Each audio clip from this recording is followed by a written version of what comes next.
CPIM general secretary Sitaram Yechury അന്തരിച്ചു. അന്ത്യം pneumonia ബാധയെ തുടർന്ന് ഡൽഹി എയിംസിൽ മാഞ്ഞത് ഇന്ത്യൻ ഇടതുപക്ഷത്തിന്റെ മുഖമുദ്ര.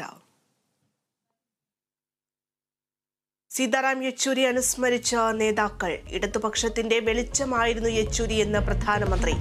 നഷ്ടമായത് ഇന്ത്യ എന്ന ആശയത്തിന്റെ കാവലാളെന്ന് രാഹുൽ ഗാന്ധി.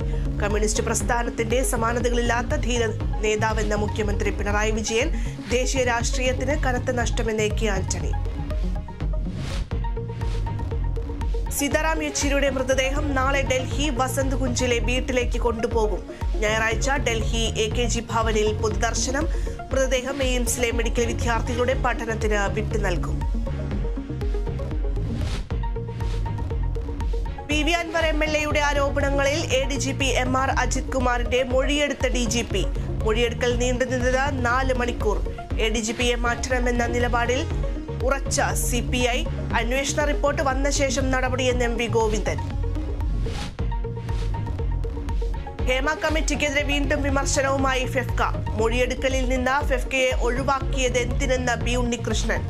WCC ഒഴികെ മറ്റാർക്കും ചോദ്യങ്ങൾ അയച്ചു നൽകിയില്ല. പവർ ഗ്രൂപ്പിനെ കുറിച്ചറിയാൻ നിയമ നടപടി സ്വീകരിക്കുമെന്ന് ഉണ്ണികൃഷ്ണൻ. ബംഗാളിലെ യുവ ഡോക്ടറുടെ കൊലപാതകത്തിൽ രാജ്യസന്നദ്ധത അറിയിച്ച് മമതാ ബാനർജി. ജനങ്ങൾക്ക് വേണ്ടി രാജിവെക്കുക. പദവിയിൽ ആശങ്കയില്ലെന്നും മമത. ആശങ്ക നീതി ലഭിക്കുന്നതിൽ മാത്രമെന്നും ബംഗാൾ മുഖ്യമന്ത്രി.